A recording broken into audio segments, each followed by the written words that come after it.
La Voz del Derecho presenta Panorama Económico. Los hechos, las cifras, las medidas oficiales, el sistema cambiario, monetario y crediticio. Dirige y conduce Luis Alberto Ávila.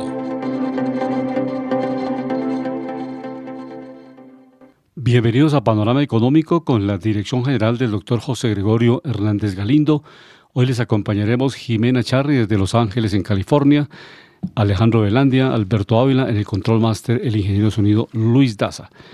Iniciamos, como siempre, con una sección internacional, el análisis de lo que está pasando en este momento y lo que va en los acontecimientos de Israel, Palestina y todo lo que se ha venido dando con el ataque inicial del grupo Hamas y sus implicaciones en las bolsas de valores del mundo, inclusive en las mismas bolsas de valores en Israel, porque obviamente ante esta incertidumbre empiezan a caerse los indicadores de estas bolsas de valores del mundo.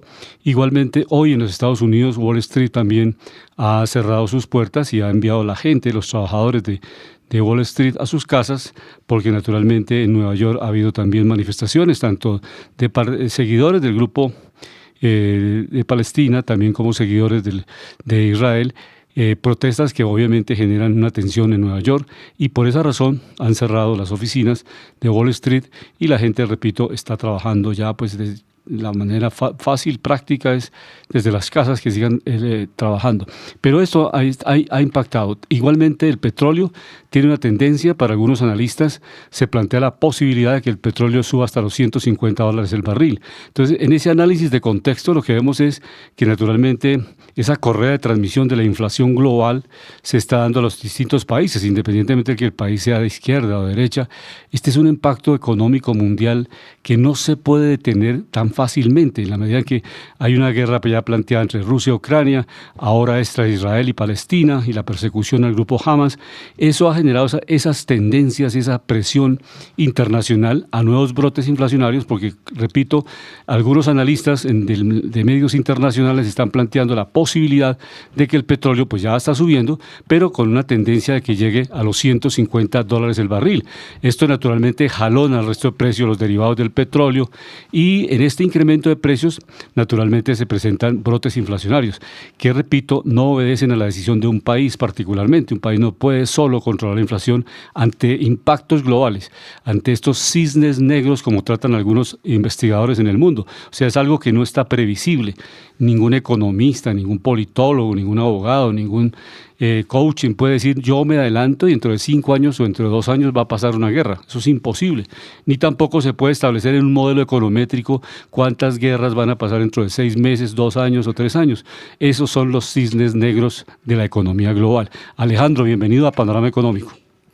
Muy buenas tardes a todos los oyentes de Panorama Económico, mis estimados colegas Luis Alberto Ávila, Jimena Charri, ingeniero de sonido Luis Daza y director José Gregorio Hernández Galindo. Y por supuesto, algunos invitados que nos van a acompañar hoy, muchos de ellos son sangre nueva, han sido preparados en universidades de Europa y otros que han trabajado por el gobierno distrital y de localidades. Pero hablando de tema internacional, profesor Luis Alberto, algo que quería comentar, hay cosas que sí se pueden, hay cosas que no, pero hay otras cosas que sí se pueden pronosticar. Por eso está el mercado de capitales, la mesa de investigaciones económicas y otras, porque hay ciertas decisiones, por ejemplo, que sí llevan a mirar factores, por ejemplo, como inflación. Cuando un país le dio por emitir mucho dinero, mucha deuda, y no fortaleció su sistema productivo, pues obviamente va a generar más masa monetaria en el mercado. Cuando hay mucha masa monetaria en el mercado y pocos bienes que respalden esa masa monetaria, pues obviamente tiende a generar un desbalance. Ese desbalance que era la inflación, que es más moneda en el mercado, más oferente y circulante que lo que se necesita, no por nada. Profesor Luis Alberto, recordamos países como Venezuela y Argentina, sobre todo Argentina, pensaron que generando una política pública a través de la emisión y a través de la deuda podían salir adelante, y tienen unos problemas gravísimos. Y resulta que en este momento, por ejemplo, Argentina tiene muchos... Ayer el presidente Fernández le estaba echando la culpa al candidato Javier Milei, que va camino a la presidencia y que es diputado, que él estaba teniendo la culpa de los últimos indicadores. Y lo que pasa es que Javier Milei lo que está queriendo es restablecer la economía a punta de indicadores fuertes y a través de generar una estabilidad, un frenazo fuerte, adoptando el dólar, ¿no? creo que esto favorece mucho, de cierta forma. Recordemos que Argentina, por ejemplo, en este caso es un gran exportador de alimentos, exporta alimentos para más de 400 millones de personas, pero qué curioso, profesor Luis Alberto, que tiene de las mayores inflaciones de América, y haciendo precisamente una recordación de este problema de inflación que fue lo que se generó desde la pandemia también, porque muchos, lo decíamos, muchos, profesor Luis Alberto, usted tiene razón en algo parcial, es que muchos se generaron inflación, pero precisamente por estos malos manejos. Pero usted va a mirar Asia, que lo recordábamos acá, tuvo un manejo ejemplar a nivel global. Miramos, por ejemplo, inflación de los países de Asia, esta información actualizada al momento. La inflación de Asia en este momento, de China, que es uno de los países de Asia, es la cabeza de Asia en este momento, que es la segunda economía del mundo por Producto Interno Bruto, llegó la inflación al 0%, profesor. Y vemos que la meta de crecimiento para este año es alrededor del 5%. Hablo del crecimiento de la economía por Producto Interno Bruto. Recordamos, es la segunda economía global. La inflación, último dato, 0%. Miramos, por ejemplo, Camboya, 0,1%. Estamos hablando de países de Asia. Brunei, 0,2%. Tailandia, 0,3%. Omán, 0,8%. Macao, 0.99, recordemos que Macao es como Hong Kong, otra región, algo que tiene autonomía en China. Jordania 1.19, Sri Lanka 1.3, Hong Kong, la zona de la que hablábamos, 1.8, Malasia 2%, Arabia Saudita, gran exportador, primer exportador de energía en el mundo, 2%, Indonesia 2.28%, Emiratos Árabes 2.28, Qatar 2.38, todos estos energéticos. Medio Oriente, Japón 3.2, recordemos que esta es la tercera economía del mundo. Por Producto Interno Bruto, Corea del Sur 3.7, Kuwait, Golfo Pérsico 3.8, Singapur, una de las revelaciones del mercado que ya la tomaremos como ejemplo, ya que nos vamos a encontrar hoy con un economista graduado de la Universidad de Lovaina, donde vamos a plantear estos temas, modelos económicos. Israel, profesor Luis Alberto, país del cual estamos hablando y de las dinámicas que se pueden desarrollar de acá en adelante. Porque ¿qué es lo peligroso de Israel? No es que Israel sea gran productor de petróleo, no, pero resulta que está en la zona más grande de hidrocarburos en el mundo, que es Medio Oriente, que es lo que reúne a países como Arabia Saudita, Qatar, Kuwait, Irán, también está Emiratos Árabes Unidos y Bahrein. Son de los grandes productores en Medio Oriente y dicen que estos países pues tienen las reservas más grandes del mundo. Entonces, obviamente, por eso también, por el nerviosismo, está subiendo el petróleo. ¿Y por qué muchos dicen por qué por nerviosismo? Si bien es cierto, hay muchos países que hicieron la paz y un tratado de paz y de buenas relaciones con Israel, como Emiratos Árabes, hay otros que todavía no han fortalecido muchas relaciones y en el caso de Irán es un enemigo declarado, ¿no? Y dicen que Irán apoya directamente al grupo Hamas, que precisamente es el que estuvo involucrado con el problema que hubo precisamente en esta semana. Pero lo importante es que esto, obviamente, tanto Estados Unidos como el eje oriental, encabezado por China y Rusia, pues no vuelvan de esto un problema mayor, sino que traten de apaciguar, porque donde el mundo llegue a quedarse escaso de energía, pues los problemas de inflación serán brutales a nivel global, ¿no? Porque recordemos que el energético es esencial, y no solo porque es una materia prima, que es la primera en el mundo, de las primeras en transabilidad, sino por lo que también se transa en dólares, por un lado, y por otro lado, es vertebral y vertical en esto. Pero si miramos, por ejemplo, los países con más inflación de Asia, Líbano, 230% de inflación, Siria 139%, Irán 39.5% y Pakistán 31.4%. Sí, estos son referentes importantes para ver los dos elementos interesantes entre el análisis constructivo, o sea, como factores internos y externos, pero indudablemente que los factores externos son muy poderosos, lo acaba de comentar Alejandro, o sea, una tormenta mundial de guerras en distintas partes del mundo, un encarecimiento del petróleo, pues eso lleva a generalizar el desorden de indicadores, ¿no? Exacto, eso es trascendental en el proceso inflacionario global. Y otra cosa es que países individualmente tomen decisiones equivocadas y obviamente evidente si no hay una producción, si no hay una construcción de un aparato productivo sólido que se proyecte, porque lo hemos analizado aquí varias veces. En Venezuela hay los dos factores: los errores de política interna, naturalmente que el socialismo utópico pues no funciona. O sea, uno nacionalizar empresas, se acaban los impuestos, se acaba el empleo, se acaba la producción, se sacan las empresas del país y obviamente el país queda desmantelado. Si no, y se acaba la innovación y la eficiencia. Esos factores internos, pero de otro lado, ese golpe tremendo del bloqueo económico, de embargar las cuentas, de embargar las empresas. O sea, le ha salido más caro a Estados Unidos toda la migración que ha tenido Venezuela que los mismos costos financieros que trató de ganar por el otro lado, por la otra ventanilla. O sea, bloquear a Venezuela, dejarlo como un enano económico, no dejarle negociar su petróleo, bloquearle la comercializadora en Estados Unidos, eso es más costoso para el mismo Estados Unidos, que no entiende que América Latina debía ser el socio estratégico de Estados Unidos,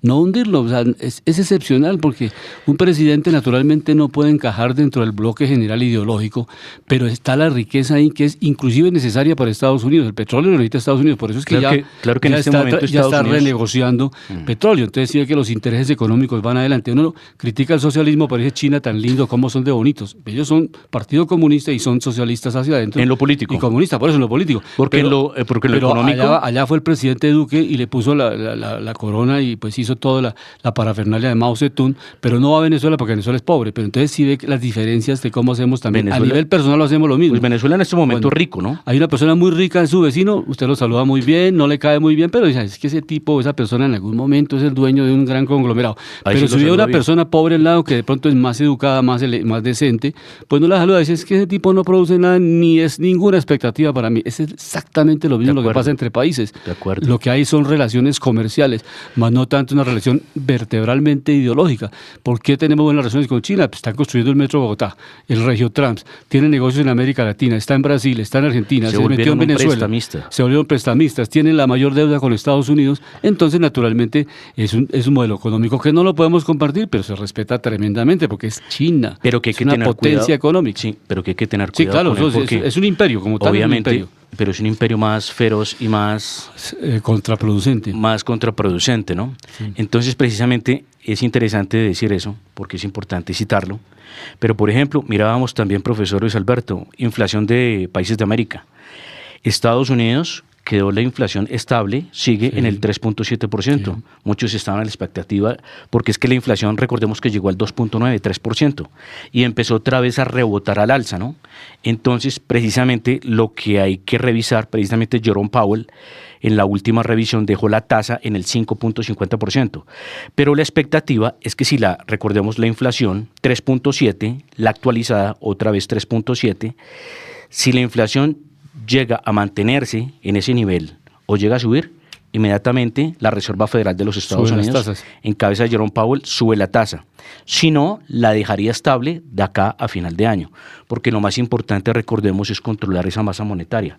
Controlando la masa monetaria se controla gran parte de la inflación, pues recordemos que también Estados Unidos es gran productor, pero pues también tiene un buen déficit fiscal, que es de los, y la otra alternativa que los más grandes del mundo. La otra alternativa que tienen los operadores del sistema monetario, subir el encaje, que es otra forma de recoger dinero y no afecta a los costos de producción de las empresas. Pero afecta al sistema financiero. No, sí, ¿sabe por qué no? Sí, claro, pero la idea es que... Por favor, expliquémoslo, ¿por qué lo afecta? Sí, porque si usted sube el encaje de 8%, al 10%, al 15%, pues de cada peso que una persona va a llevar al banco como ahorro, como depositante, pues le tiene el 8% o el 20% si se sube el encaje. No, pero el encaje es precisamente un dinero que tiene que dejar quieto, ¿no? No se puede ubicar, no se puede utilizar para crédito. Dejarlo quieto. Y esa es la forma como se deja más de restringir. Eso es lo que quiero explicar. Sí, claro. Como se deja más dinero quieto, obviamente la entidad financiera, el banco, pues ese dinero no lo puede poner a trabajar, sino que tiene que dejarlo quieto para pasar lo que se llama el stress test, que es lo que trata de mirar el Banco Central para que el país no tenga la crisis como lo tuvo el 2008, ¿no? O Europa en los crisis de los bonos de deuda pública. Pero miramos, por ejemplo, Venezuela, tema de inflación. Pasamos de 395% a 318%, van bajando, pero igual sigue muy alta. Es la inflación más alta del continente americano. Argentina, ya lo citábamos, pasa de 124%, la inflación sube a 138%, se sigue disparando. Fernández tiene mucho nerviosismo, le está echando la culpa, y eso que él es el del gobierno, ¿no? Le está echando la culpa a Javier Milei de lo que está sucediendo, pero él está manejando gobierno. Sigue Surinam 53, Cuba 41, Haití 39.8, y le sigue Colombia, bajo la inflación, pero muy leve. Moderada. Yo lo dije la otra vez, de 10.70 a 10.90. bueno, el descache fue un poquito, 10.99%, cerró inflación.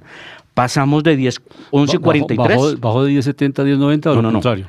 Pasó de 11.43, bueno. Decía que es que el pronóstico que yo había hecho era de 10.70 a 10.90. ¿Pero ahí baja o sube? Bajó. El anterior era 11.43% de inflación y el actualizado cierra en 10.99%. Último dato de inflación para Colombia. Tenemos de las inflaciones más altas del continente americano, ¿no? Entonces, con esto hay que hacer un espaldarazo al Banco Central para que el presidente de la República no siga haciendo bullying con el Banco Central de que baje y baje las tasas, porque una de las cosas más importantes es controlar la tasa. Mirábamos Brasil, profesor Luis Alberto, mire, qué curioso que entró Lula y empezó otra vez la inflación a rebotar al alza, porque ellos la controlaron. La inflación llegó a estar por debajo del 5%, estuvo en el 4%, y el último dato actualizado de Brasil sigue subiendo, pasa del 4.61% al 5.19%. Entonces, ¿por qué vemos que en esta correlación que gobiernos socialistas tienden al despilfarro? O sea, porque tienden a incrementar mucho el gasto sin generar eso que esté atado a la producción. Obviamente, cuando uno produce más y le quedan excedentes, pues con ese ahorro o con ese excedente puede generar un gasto. Mientras tanto, pues no es recomendable. Pero miramos países como Chile, pasa del 5.3 a 5.1, Perú 5.57 a 5.04. Pero miramos los países con más baja inflación de América, ya inflación negativa. Costa Rica pasa de menos 3.28 a menos 2.24, país con más baja inflación de América. Y también Panamá 2.2, Ecuador 2.23, Bolivia 2.85. Le damos la bienvenida a Jimena Charri desde Los Ángeles, en California, quien nos va a comentar precisamente lo de tasas de interés y cómo la Superintendencia de Industria y Comercio está tomando el liderazgo. Ahí hay una situación de que da para mucho análisis. ¿Por qué la Superintendencia Financiera no toma este liderazgo? ¿Por qué lo tomó la Superintendencia de Industria y Comercio frente a los créditos, al manejo que están haciendo las fintech en esta asignación de recursos con condiciones a veces que pasan de las normas legales en Colombia, y ya sancionó con unos buenos millones a una fintech por dijéramos, estar abusando de los consumidores financieros? Escuchemos este análisis desde Los Ángeles, California. Jimena, bienvenida a Panorama Económico. Buenas tardes para nuestros queridos oyentes de Panorama Económico, aquí en La Voz del Derecho. Pues les cuento, acá en Los Ángeles estamos con cielo parcialmente nublado, temperaturas de 24 grados y tendremos máximas para este fin de semana de 28 grados. Doctor y Alejandro, noticias importantes. Miren que la Superintendencia de Industria y Comercio dictó medidas ante las constantes denuncias presentadas por los consumidores de fintech, incluso imponer en los últimos días sanciones históricas para este tipo de comercio.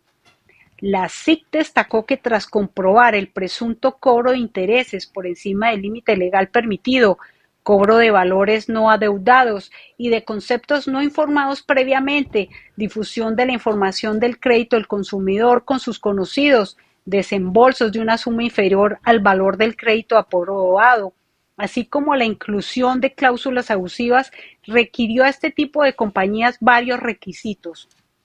Los siguientes: informar a los consumidores al momento de celebrar el contrato y por escrito sobre la tasa de interés remuneratoria y la tasa de interés moratoria expresados en términos de la tasa efectiva anual, la periodicidad de los pagos, el número de cuotas y valor de cada una. Liquidar el interés moratorio solo respecto a las cuotas atrasadas y que se brinde información suficiente sobre las cesiones de crédito a terceros, los títulos valores, garantías otorgadas, el derecho que tienen los consumidores a realizar pagos anticipados sin que se genere sanciones, y los valores o gastos adicionales a la operación de crédito, como lo pueden ser estudios de crédito, seguros y garantías, la modalidad del crédito y las indicaciones sobre los gastos de cobranza. 3. Abstenerse de realizar cobros bajo condiciones de amenaza, constreñimiento e intimidación frente al consumidor y terceros, so pena de ejercicio de las facultades sancionatorias de esta entidad y los traslados que debido a su competencia deben surtirse en otras dependencias como la Fiscalía. 4, garantizar que el servicio ofrecido no cause daño a la integridad del consumidor y que su prestación se dé con las características informadas. Asimismo, que la información a suministrar sea clara, veraz, suficiente, oportuna, verificable, comprensible, precisa, idónea y en español, y que excluyan de sus contratos toda cláusula considerada como abusiva. Finalmente, la SIC advirtió que en caso de incumplimiento de las disposiciones establecidas para la prestación de operaciones de crédito a través de medios tecnológicos, se podrán imponer las sanciones previstas en el artículo 61 de la Ley 1480 del 2011. Muy importante estas nuevas disposiciones dadas por la Superintendencia de Industria y Comercio. Por favor, a nuestros oyentes que tomen nota. Sonido. Hay otra cosa muy importante de lo que comentaba Jimena, también hay que crear conciencia del pago aquí en Colombia, porque es que hay muchas personas o creemos o tenemos que tener conciencia del buen pago también aquí. Recordemos que el buen pago, profesor Luis Alberto, a nivel de empresas, naciones y personas, da una calificación, ¿no?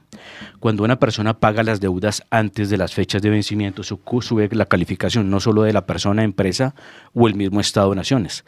Entonces es importante tener también una buena cultura de pago, una conciencia de qué es el dinero, de qué son los negocios y por qué es tan importante corresponder bien a sus partes. Recordemos que estamos en un país y en un planeta que los mejores países que tienen prácticas a nivel corporativo de negocios y de pago son los países que están por excelencia en el número 1.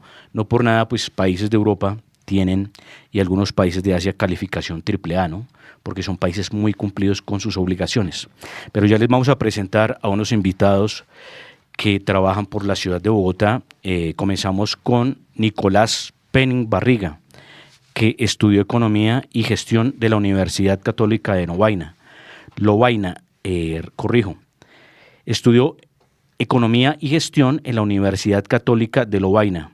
Hizo una pasantía en la Secretaría de Gobierno, ha participado en política recogiendo firmas para, ante todo, Colombia en las campañas de Miguel Uribe y a la alcaldía y al Senado. Entonces les presentamos a Nicolás Penning. Mucho gusto tenerte aquí en este programa donde hablamos de economía, donde tienes la libertad no solo de ser correcto políticamente, sino sincero políticamente, que es lo que quiere escuchar el oyente. Y quiero que en esta invitación ustedes recojan de verdad las voces de la sinceridad, ¿no? De lo que ese cambio que necesitamos, ya que tú estuviste estudiando en Europa y ves esos cambios, por un lado el tema social y por otro lado el tema de desarrollo económico, los cambios que debemos de tener para ser un país desarrollado. Entonces, Nicolás, mucho gusto tenerte hoy viernes, cerrando un día de mercado internacional, para que nos cuentes cuál es tu visión, para qué corporación vas. Vamos, es para Edil, ¿cierto? Sí, señor. Entonces, los micrófonos son tuyos. No, buenas tardes a todos los oyentes, agradecerle a Alejandro, a Luis Alberto, ¿cómo es su nombre? A Jesús, candidato que también está aquí presente con nosotros, y a todos los oyentes también agradecerle pues a Tata Hernández, nuestra candidata al Consejo, que es la que me dio la oportunidad de participar en política. Ella es actual edilesa en Chapinero, ella tuvo una muy buena gestión. La idea, yo al lanzarme, es precisamente no perder esa curul, seguir con esa buena gestión. Porque, por favor, cuéntale en unas pocas palabras a los bogotanos qué hace un edil. Bueno, un edil tiene varias funciones. No puede hacer mucho, la verdad. Edil de la localidad de Chapinero. Edil de la localidad de Chapinero. La localidad número 2 de Bogotá. La localidad número 2 de Bogotá. ¿La número 1 cuál es? Usaquén. La número 20, Sumapaz. La 19, Ciudad Bolívar. La 18, Rafael Uribe. Juicioso. Y ahí vamos bajando. Sí. Bueno, un edil le hace control político al alcalde menor, el alcalde local, que es designado, digamos, a través de ciertos mecanismos por la alcaldía mayor. Entonces sí es también importante uno elegir un buen alcalde mayor para tener, digamos, aliados en las instancias locales. Hacerle control político al alcalde y también todo lo que, para resumirlo en 2 palabras, promoción y vigilancia. vigilancia de los recursos, vigilancia de que los bienes públicos se estén usando adecuadamente. Es una obligación por ley hacer un inventario de todos los bienes públicos de la localidad y hacerles ese control político. Perdón, se me perdió el hilo. Pero sí me gustaría hablar aquí de una cosita, si me permite, para que no se me vaya a la cabeza. Sí. Es precisamente yo estudié en Bélgica, en la Universidad Católica de Lovaina. ¿Por qué decidirme para allá? Porque yo tenía esa vocación de aprender en el exterior, de salir de acá, de salir de esta mentalidad de acá que tenemos, ver el mundo desde otra perspectiva, precisamente para volver acá. Y eso mis papás, mis amigos, familiares dan fe de que yo, cuando me fui a Bélgica a estudiar, les dije yo voy a volver a Colombia. Viendo la situación como empeoró, pues quise quedarme allá, pero salió esta oportunidad y dije, esta ha sido mi vocación, yo quiero devolverme a Colombia, quiero trabajar para mejorar un país. No es fácil, para nada fácil, pero precisamente los jóvenes, nosotros que no tenemos, digamos, las mañas de los politiqueros tradicionales, somos los que debemos tomar la batuta, tomar las banderas. Yo defiendo la movilidad, la seguridad y el emprendimiento ante todo, porque me parece que con esas son las tres claves para mejorar la localidad y luego la ciudad. Y de manera puntual, una cosita en Chapinero, que son las construcciones ilegales en los cerros orientales. ¿Va a estar a favor, en contra? ¿Van a controlar estas? Eso lo hacen riquitos de Bogotá y del país, esas construcciones ilegales, que son muy bonitas y que las construyen y después de todo ya parecen casi legalizadas. ¿Qué vamos a hacer con eso? Sí, claro, pues yo creo que para estar a favor de esas construcciones ilegales tiene uno que ser el torcido amigo del riquito que está haciendo la construcción por allá precisamente. Mi campaña la financian mis papás y Tata, que es nuestra candidata al consejo. Ella me da la publicidad, ni siquiera es una financiación directa. Eso para mostrar que yo soy transparente, no tengo acá ningún tipo de compromisos con ningún gran empresario o riquito del Chapinero. Entonces yo sí estoy totalmente en contra de esas construcciones ilegales y las denunciaré, porque esa es precisamente la función de un edil, hacer ese control. No, y obviamente sea eso en un barrio, o sea, en sitios en la periferia de Bogotá, o sea, en el mejor barrio de Bogotá, obviamente no es viable, ¿no? O sea, no es éticamente viable y no lo debería ser. El impacto ambiental. Es que el problema de los cerros es una reserva, es el pulmón de Bogotá. Y construir en los cerros es acabar con el ecosistema, o sea, toda la conexión que hay entre Oriente y Occidente. Pero hay que mirar también, por ejemplo, miramos el caso del norte de Bogotá, los cerros, mucha invasión también. Ellos obviamente no pidieron permiso. Entonces también es la legalidad. Igual para todos. Es la legalidad, porque es que no significa que ser rico o pobre tenga más o menos derecho, porque es que la izquierda nos vendió algo, sin polarizarnos, que es que el que no tiene nada tiene derecho a romperlo todo, a invadir cosas y a quedarse con ellas, ¿sí? Entonces eso no es la vida tampoco. Entonces qué bueno que aclaremos esto para que tengamos ese norte, ¿no? Sí, aclarar, hay que hacer una diferenciación. Los barrios ilegales de escasos recursos no están ahí precisamente porque quieran, eso sí hay que recordarlo. Es gente desfavorecida que a lo mejor viene de las regiones afectada por el conflicto. Deben atendérselos y también es función de una edil legalizar precisamente esos barrios. Legalizar, claro. O sea, que todo sea legal. Claro, que sea legal, pero también para que esté precisamente los entes de control encima diciendo, mira, hasta acá el barrio, no pueden seguir tomándose el cerro porque el impacto ambiental es grave. Por eso digo que sea pobre o rico, que respete la ley, o sea, que ninguno esté por encima de la ley. Ni izquierda ni derecha. Así es, pero creo que hay que tomar un enfoque diferente con el uno y con el otro, porque el que es rico cree que puede pasar por encima de la ley, el que es pobre no tiene de otra y por eso está llegando ahí. Hay que ser muy cuidadosos con eso, digamos, hay que ver caso por caso. Pero también hay que ver que no significa que el que yo no tenga algo, o sea, me dé el derecho para ir a tomarlo, por la fuerza, generando invasión o quitándole algo a alguien, ¿no? Así es. Hay que ejercer la fuerza del Estado para ayudar a los más débiles y que el Estado no sea débil ante los más fuertes. De acuerdo. Así es. Y hay otro invitado muy importante que tenemos también hoy acá, es capitalino de corazón, pues precisamente está vestido de rojo, me suena como si fuera de Santa Fe, capitalino de corazón. Entonces, dice es capitalino de corazón porque Bogotá fue la ciudad que lo adoptó, es padre de una bebé de 15 meses, actualmente es edil de la localidad de Usaquén, es profesional en ciencia política y gobierno de la Universidad del Rosario y especialista en Estado, políticas públicas y desarrollo de la Universidad de los Andes. Como edil lideró la conformación de frentes de seguridad en los sectores como Contador, Nueva, autopista Las Margaritas, La Calleja, Cedritos, desde hace 12 años se ha acompañado al proyecto de Carlos Fernando Galán y ha sido parte del movimiento social y político Pioneros, siempre con una visión de la política distinta, alejada de las mañas de la corrupción y la indiferencia. Entonces acá les presentamos precisamente a nuestro invitado por el Partido Liberal, Nuevo Liberalismo. ¿Sí? Sí, señor. Por Nuevo favor. Liberalismo, bueno, muchísimas gracias a ustedes, a esta mesa de trabajo. Jesús, ¿no? Sí, señor. ¿Me recuerdas su nombre? Jesús David Araque, el número 20 al Consejo. Jesús David Araque. Por la lista del Nuevo Liberalismo en Marcha. Sí, David señor. Araque. Darle un cordial saludo también a Nicolás. Esperemos que realice una gran labor. Y bueno, a todos los oyentes que en este momento nos escuchan. Así es, Jesús David Araque, número 20. Jesús David, y esa frase, qué pena que te interrumpa, pero esa frase se ancla mucho, qué bueno ese saludo, que le das a no tu opositor, sino tu copart, o sea, Competidor.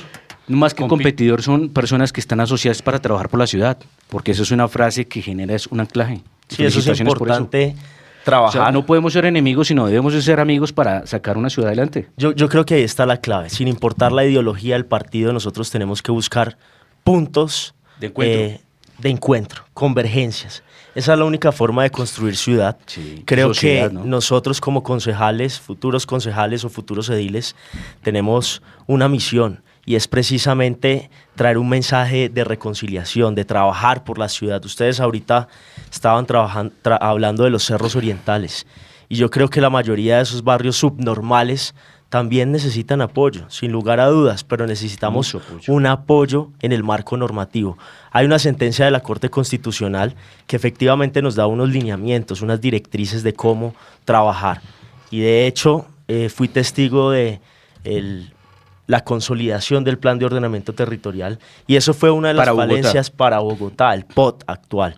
Esa fue una de las falencias que tuvo. Nosotros como ediles, con la ciudadanía participábamos de los diferentes talleres precisamente para mirar lo que está mal, consolidar precisamente esas actuaciones estratégicas o esos barrios subnormales e integrarlos a la ciudad. Sin embargo, hay muchísimas falencias en ese POT que no lo permitieron y creo que es un mecanismo importante que hay que tener en cuenta, el plan de ordenamiento territorial Muy precisamente importante. para trabajar o no en esos barrios subnormales. Perdón, recordémosle a los oyentes que el plan de ordenamiento territorial, eso es, trata de trabajar el orden del suelo en la ciudad, ¿no? Y el tema de elevación y expansión a nivel de desarrollo De urbano acuerdo. inmobiliario, ¿no?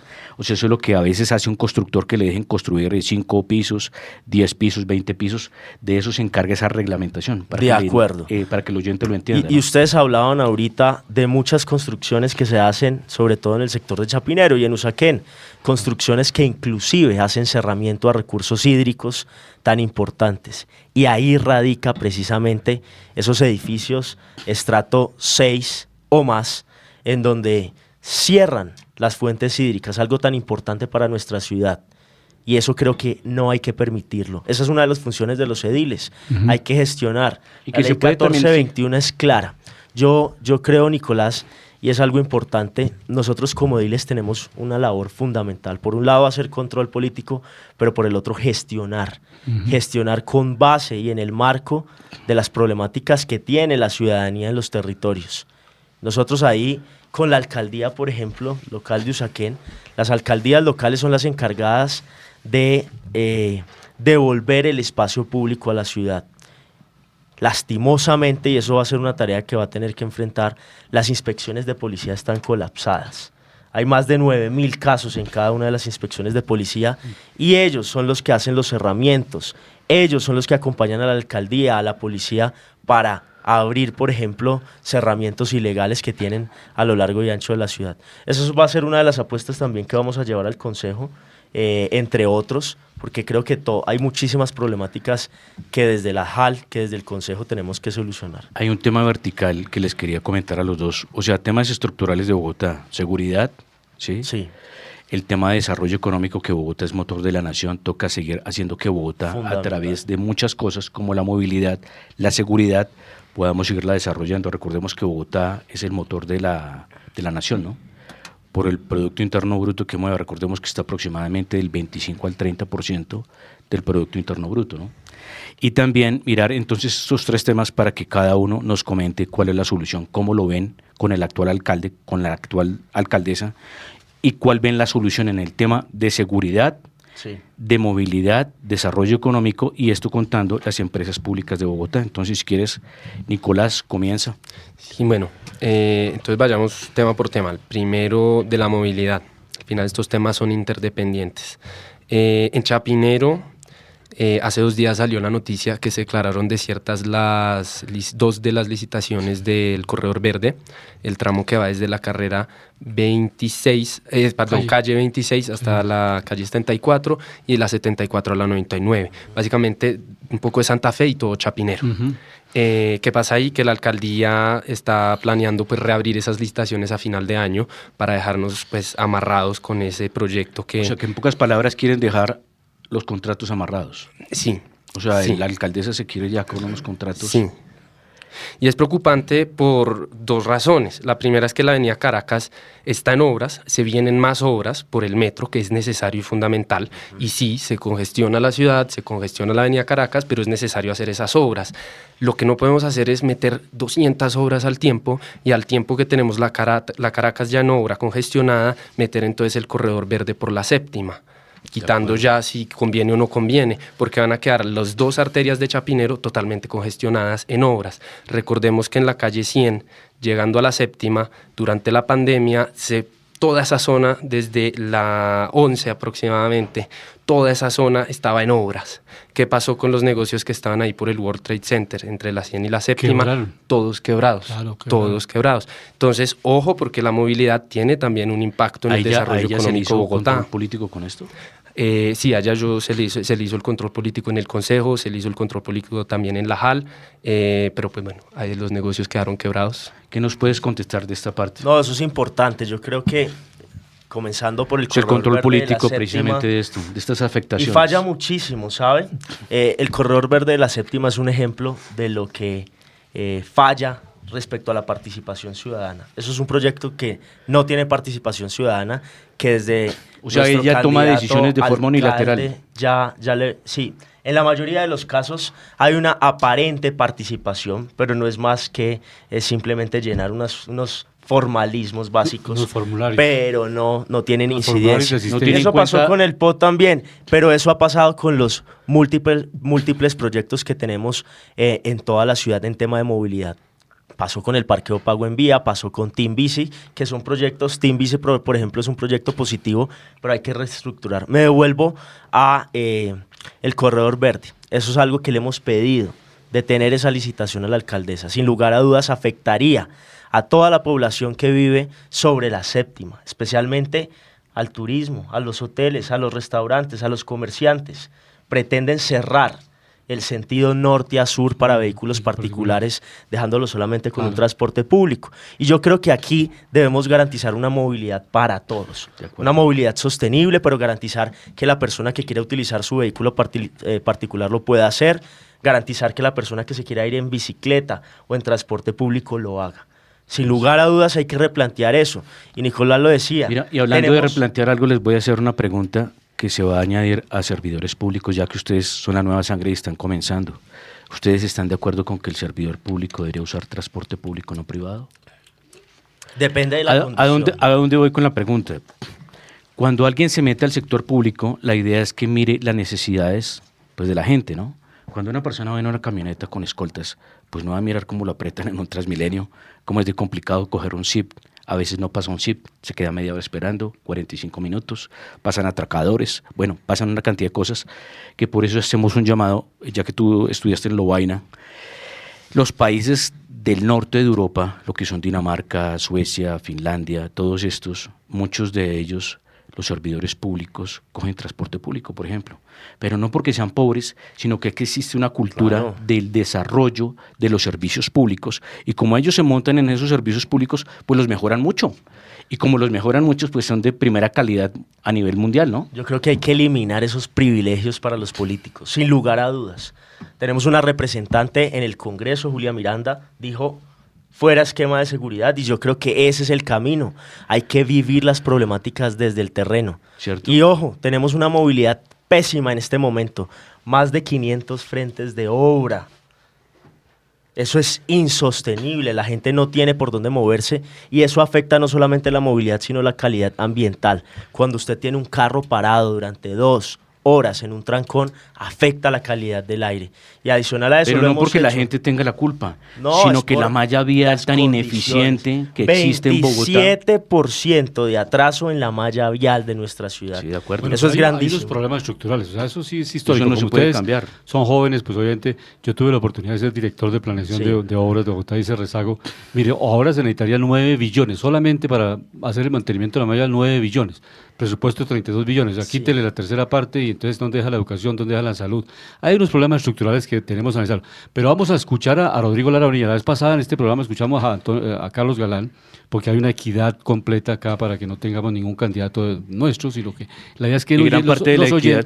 los oyentes interpreten, De tienen acuerdo. inclusive hasta la posibilidad Las de votar opciones. en blanco. La gente tiene la posibilidad, si no le gusta ningún candidato, la democracia le permite en el formulario votar en blanco, rechazar los 5 o 6 candidatos que hay, ninguno le gustó.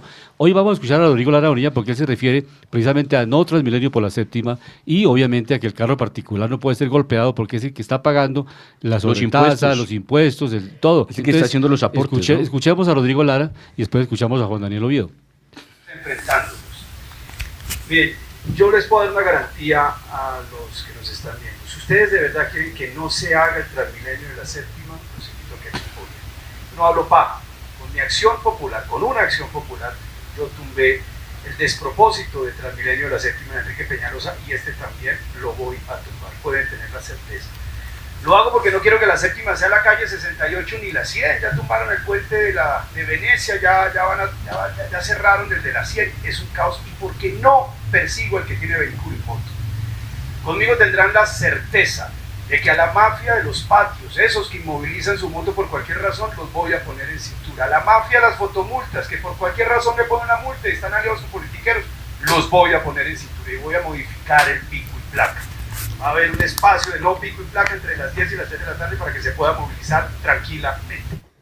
Ese es el planteamiento de Rodrigo Lara. Escuchemos ahora a Juan Daniel Oviedo, que hace otro planteamiento relacionado con la empleabilidad, o sea, con el reto de los jóvenes, que es la mayor franja de desempleo. O sea, ¿para qué formar en las tecnologías o en las actividades nuevas o en startups, en emprendimientos, startups de base tecnológica, en fin, todo lo que se está moviendo en el siglo XXI y a pesar de todo hay un colapso muy grande, la mayor tasa de desempleo está en los jóvenes. Escuchemos a Daniel Oviedo, que fue director de DANI y maneja muy bien la estadística.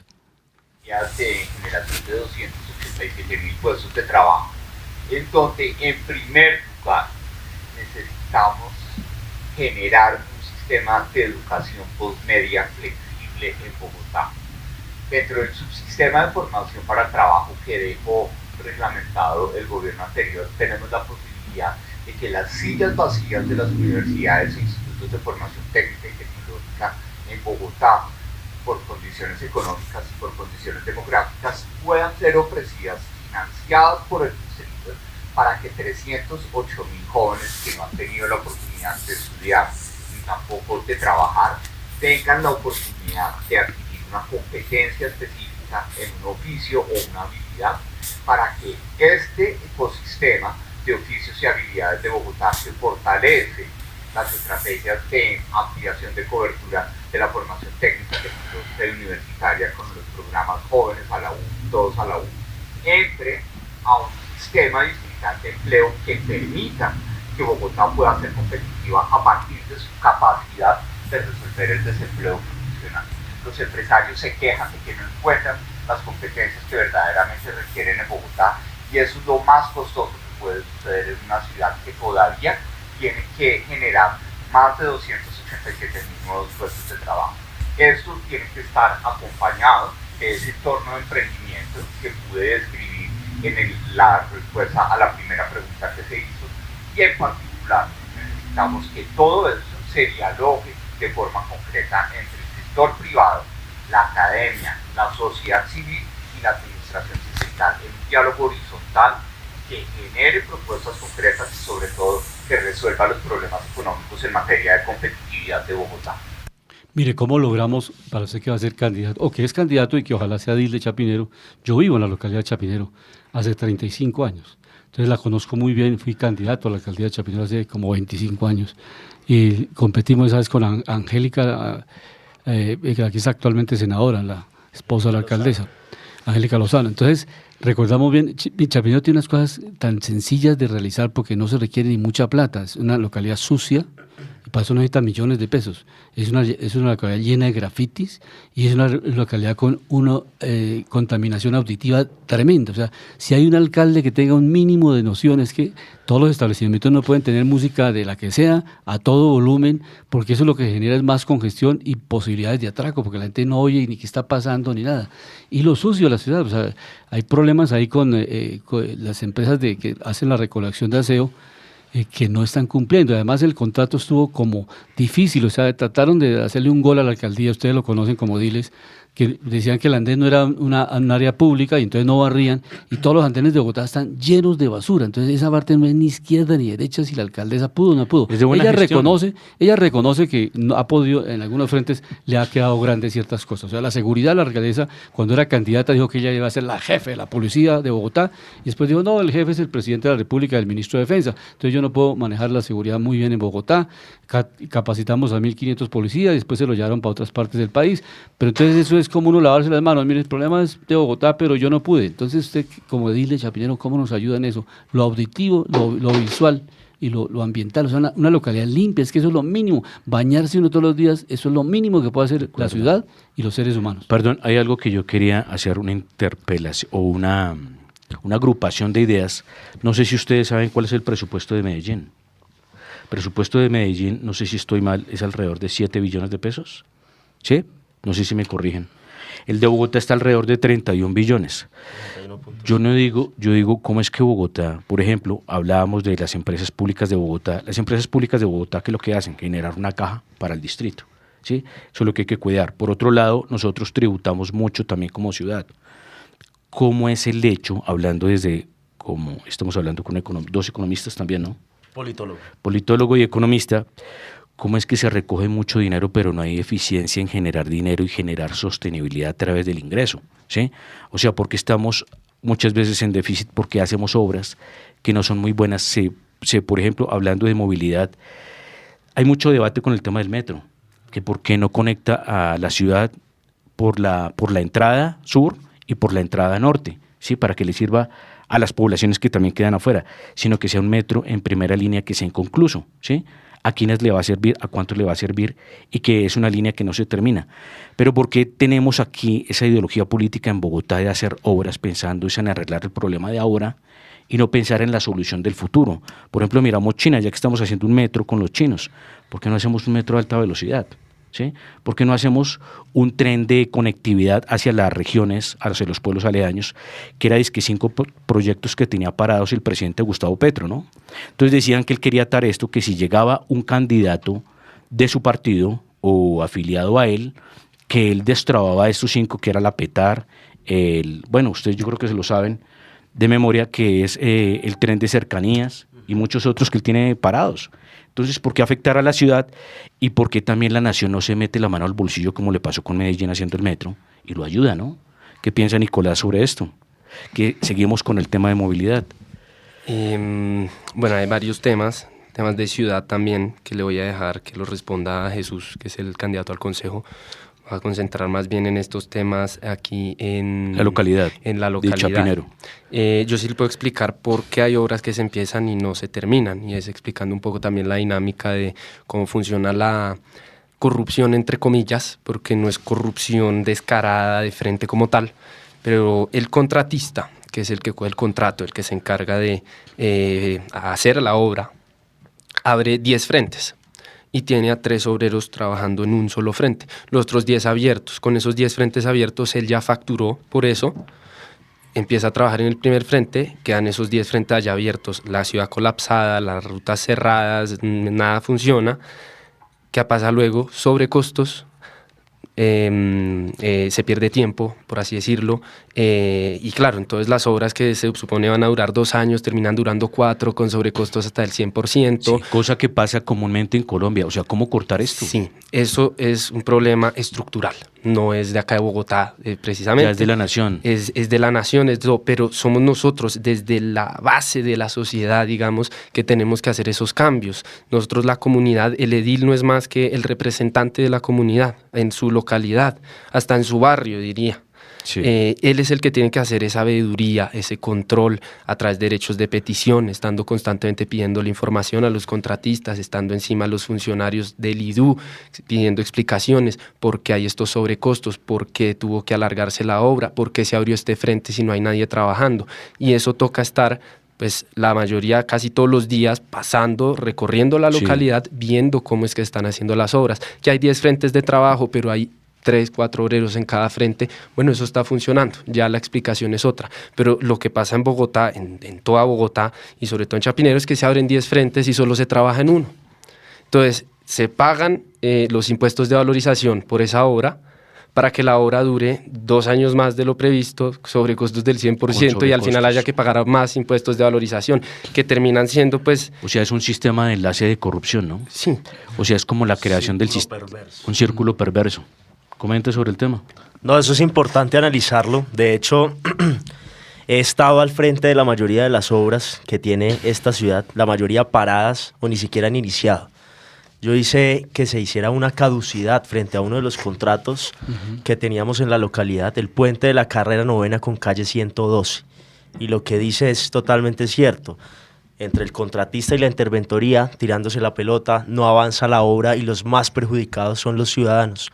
Solamente en esa localidad, de 15 obras que se cobraron en el 2018 por valorización, se ha entregado una. Y fue una obra entre Suba y Usaquén, que fue el ciclopuente del Canal Molinos en la autopista norte con 112. Eso es importantísimo analizarlo. Nosotros debemos de hacer un control político efectivo y duro contra esos contratistas que no cumplen los tiempos. La comunidad se ha aguantado muchísimo en todas las reuniones, en los comités IDU, el Instituto de Desarrollo Urbano. Pero ¿qué pasa ahí? El consejo no está tomando el rol que le pertenece para hacerle control al alcalde. ¿Sabe qué pasa? Hay un control, y hay un control que se hace. Sin embargo, muchas veces porque el alcalde es el que contrata esto, ¿no? Claro, muchas veces las entidades del distrito dejan todo en manos de una interventoría.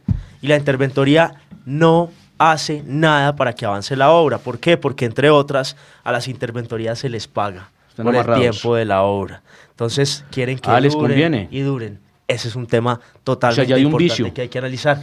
Y lo digo con experiencia. Nosotros tuvimos en esa obra, en la que entró en caducidad, a la Contraloría. Estuvimos en una comisión haciendo un debate político.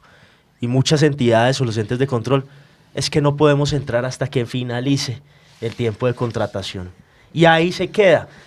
Suspensión, continuidad de la obra, otra vez suspensión, y eso es donde juegan los contratistas. Y quiero responderle la pregunta que nos hacían. Aquí las cosas no avanzan como en otras ciudades porque no hay una pertenencia. Y adicional a eso, lo decía el primer candidato que hablaba, critican y critican, pero no hay soluciones. Cuando alguien quiere hacer las cosas, avanza, pero llega a la siguiente administración y retrocede. Y quiere torpedear todo, ¿no? Lo que pasa con el metro... parece que estuviera pensando en sus intereses personales y no en los intereses de la comunidad. ¿Y sabe ¿no? qué? Inclusive, no tanto en los intereses personales, sino en los intereses políticos. Y eso es triste. Cómo ver que en el tema del metro, que por arriba, que por abajo, que subterráneo, que... Eso hay unos estudios y diseños, la parte técnica, es decir, yo no me puedo poner a hacer puentes porque no soy ingeniero, yo soy politólogo, y si el ingeniero me dice tiene que ir por arriba, pues tiene que ir por arriba porque tendrán sus soportes, sus argumentos. Eso es fundamental, construir sobre lo construido, y eso es lo que nos tiene atrasada esta ciudad. Jesús, y otro tema, perdón, sí. Ya nos queda nos toca aprovechar el tiempo. 2 minuticos. Aprovechar el tiempo, rápido. Tema de seguridad, solución. Nicolás.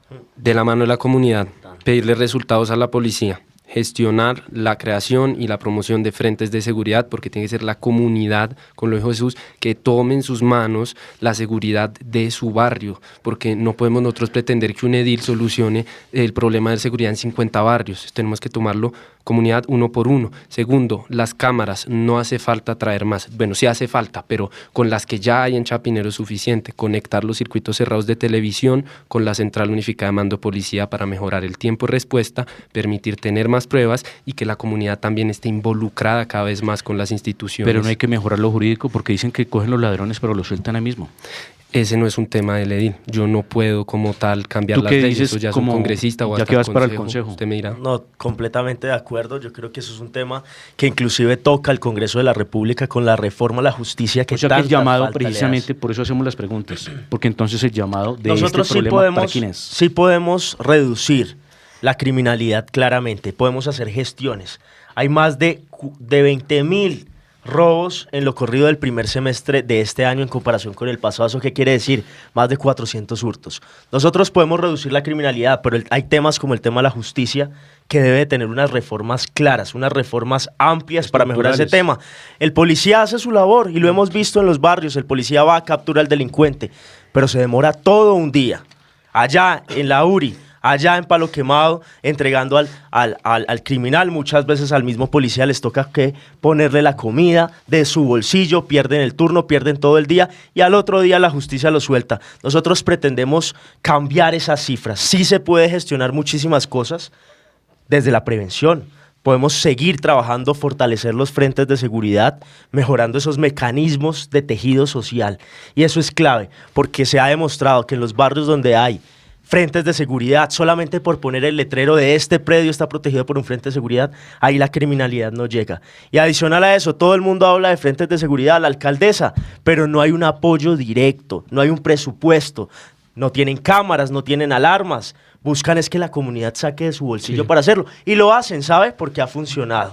Y el otro tema, queremos apostarle a un centro de cooperación internacional frente al crimen. Son propuestas claras, propuestas que se pueden desarrollar en corto y mediano tiempo para aprender de las experiencias de otras ciudades. Y usted lo mencionaba, necesitamos trabajar el tema de las cámaras de seguridad, de las herramientas físicas que tenemos en este momento. Más de 6.031 cámaras de seguridad, de las cuales 1.188 están dañadas, obsoletas, no sirven. Y adicional a eso, esas cámaras conectadas a un centro de monitoreo, el C4, donde hay un pocos policías para vigilar las 6.000 y pico cámaras. Eso no da resultados oportunos.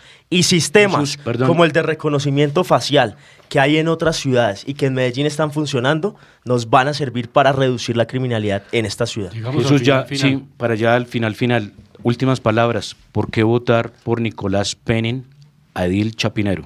Porque es muy importante uno tener un representante directo. Yo no voy a cambiar mi número de teléfono, lo he entregado en los volantes y ese es el número al que la gente quiero que me escriba para denunciar precisamente todos los problemas que tenga en la localidad. Muchas veces lo que pasa es que nosotros, digamos, como políticos no conocemos un problema en concreto, entonces no podemos solucionarlo. ¿Qué número eres? Tanto. Repítelo, por favor. Yo soy edil de Chapinero, localidad número 2, por el Centro Democrático número 83. 83 el número 3. Y ahora sí, tu turno, Jesús. Bueno, muchas gracias de verdad por esta invitación. Mi número es el 20. 20 por las 20 localidades, porque hemos trabajado desde los 17 años, con experiencia. Recordemos que Jesús va para el Consejo, ¿no? Para el Consejo de Bogotá, por la lista del Nuevo Liberalismo en Marcha, número 20, para trabajar por las 20 localidades. Y acuérdense de este número, el Día de la Independencia, 20 de julio. Y yo creo que a ustedes les gusta una canción que dice, yo también tuve 20 años. Y un corazón, bueno, hasta ahí llego. Pero 20 por el Nuevo Liberalismo en Marcha, para seguir trabajando. Los invito a que nos sigan en las redes, Araque Consejo 20, para apoyar este gran proyecto junto a nuestro alcalde Carlos Fernando Galán. Y yo los invito como última palabra, recogiendo las palabras de Nicolás, que son la sangre nueva, que de verdad como servidores públicos, ojalá por favor tomen esa nueva bandera de qué es ser un servidor público en Colombia, para qué están destinados y cómo cumplir ese rol y labor. Sí, llegamos al final de Panorama Económico con la dirección general del doctor José Gregorio Hernández Galindo. Hoy estuvimos en la mesa de trabajo Alejandro Velandia, Jimena Charri desde Los Ángeles, California. Nos vemos y nos escuchamos la próxima semana. La Voz del Derecho presentó Panorama económico. Los hechos, las cifras, las medidas oficiales, el sistema cambiario, monetario y crediticio, la agricultura, la industria, en La Voz del Derecho.